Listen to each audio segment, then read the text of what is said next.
Hey there, YouTube. Myron Golden here. Today I want to talk to you about one of the biggest mistakes coaches and influencers make.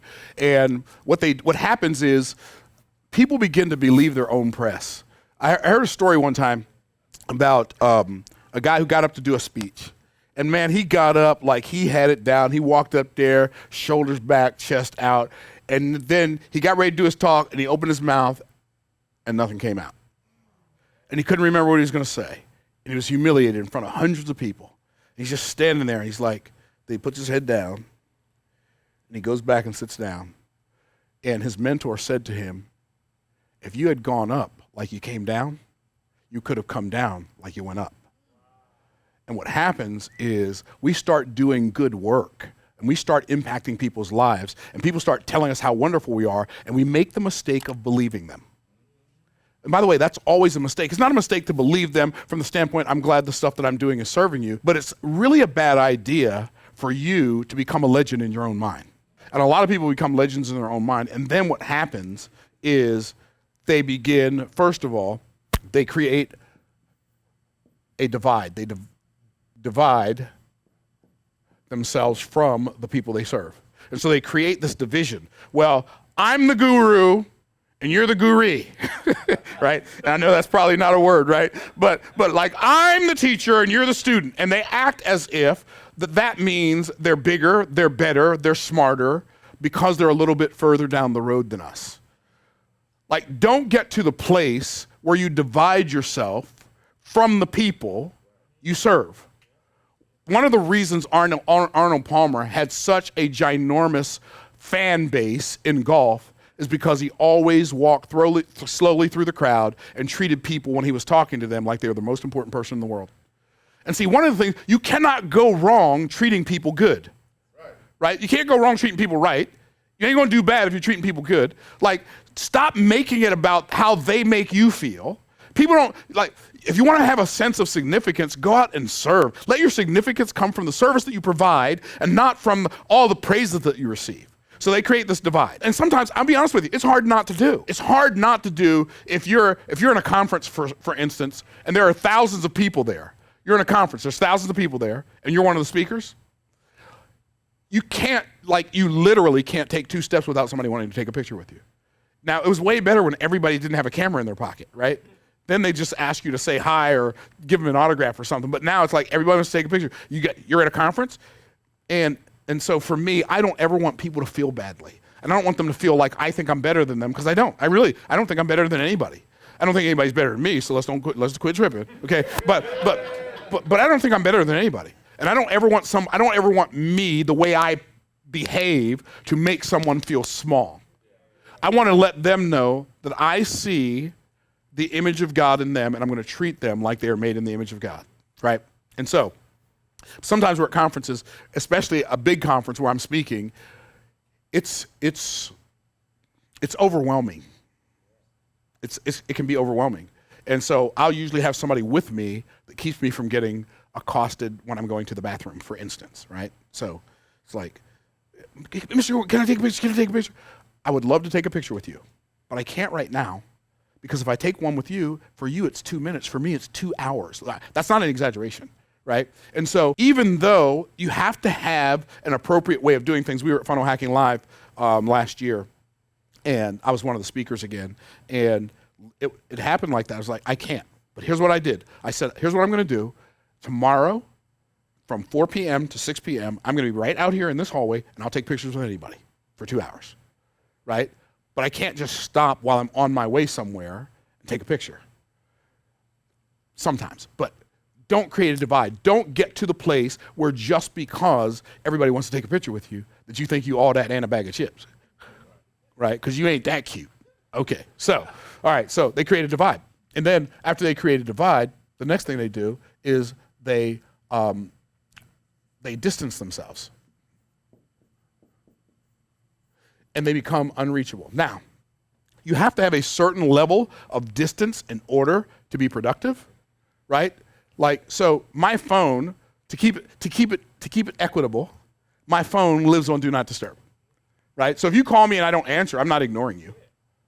I just didn't know you called, right? My phone lives on Do Not Disturb. Why? If it didn't live on Do Not Disturb, I wouldn't get anything done but handle people's interruptions of my day, right? So then I have to figure out what interruptions I need to handle, what interruptions my team needs to handle, because we have a really big business with thousands of customers, and then I've got family members, and so if my phone didn't live on Do Not Disturb, I wouldn't get anything done. So I don't ever ignore people, but I don't answer my phone either. Generally speaking, but that's no, that's not the same thing, right? I'm not ignoring you. I don't know it rang. I intentionally set it up in such a way that I don't know it rang because your crisis can't be my emergency right now unless you're my wife, my son, my daughter, my granddaughter, my son-in-law, or one of my brothers, right? Or somebody on my team. Then your crisis is my emergency. But if that's not the case, then that's not the case. But I'm not better than you. I'll take time with you. I want to take time. People say sometimes on my YouTube channel, I look forward to meeting you someday. I look forward to meeting you someday. That's my first thought. Every time I look forward to meeting you someday. I really like people. People are awesome when they're not being otherwise. They're awesome, right? And so you don't want to create a divide and then distance yourself, and then we do the last thing, and we disconnect. I'm going to tell you something. The Bible says it's not good for man to be alone. Yes, it was talking about Adam not having a wife, but it wasn't just talking about Adam having a wife, because Adam and his wife populated the earth. It's not good for people to be alone. I get it. Some people like alone time. I like alone time sometimes, but it's not good for me to be alone. I don't want to be alone. I like people. I like doing things with other people. If I'm enjoying something, I want to enjoy it with somebody else who can enjoy it with me, so we can talk about how much we enjoyed it together, right? Here's why. That's how we're made. God made us for creation. We're made in the image of God, right? So why did he make us? Well, if we're made in the image of God, God created, in the beginning God created, so he created us to create stuff, he made us to make stuff. But then he saw it's not good for man to be alone. Do you realize that's the first time God said something that he made wasn't good? It's not good for man to be alone. Okay, so it's not good for man to be alone, then what I'm going to do is I'm going to give him a help meet for him. Help. Meet means sufficient. And help sufficient for him. I'm going to give him somebody who can help him. Why? Because none of us can do it by ourselves. God didn't make us codependent, but he also didn't make us independent. He made us interdependent. You need me, and I need you. You're good at what I'm bad at, I'm good at what you're bad at. You play at what I work at, I play at what you work at. That's how God set it up. He created us to create, but he also created us to connect.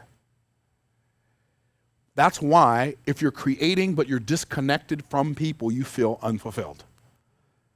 That's why you have people that have all the money in the world, like more money than they could ever spend in 10 lifetimes, but they're still miserable. Why? They're disconnected. Are y'all tracking? And so what we want to do is we want to have creation, but we also want to have connection. And then the last thing is contribution.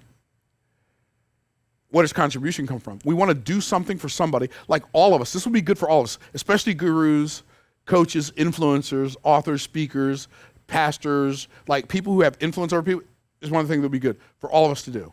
People who have a lot of money, people who really know some stuff, it would really be good for us to contribute to somebody who has nothing to offer us. Like find a way consistently to contribute to people who have nothing to offer you back. If you will do that, I promise you. Now you can contribute to people who have something to offer you back as well, but contribute. It's like sometimes just give with no intent to get. It'll make your life better. It'll make you happy. And what's fascinating about that is like one of the things that I don't personally believe, I don't believe in giving back, right? And what do I mean I don't believe in giving back? I believe when I'm giving, I'm not giving back, I'm just giving, right? If I'm saying I'm giving back, that implies I got something from you before I gave something to you. I'm not giving back. Like the term giving back sounds to me like people are trying to justify their success by giving something back. Now it's okay because I gave something. It was okay before that. In fact, one of these days I'm going to do a video on why business is more noble than charity. So anyway, that'll come down the pipe. But so don't disconnect, don't divide, and don't distance yourself from the people who are the reason why you are where you are. Never forget, those are the people you were sent to serve. Hope that helps. Thank you all for subscribing. Thank you for sharing. Thank you for commenting. Thank you for banging or smashing that notification bell. And until the next video, peace in the East, my peoples. Stay blessed by the best.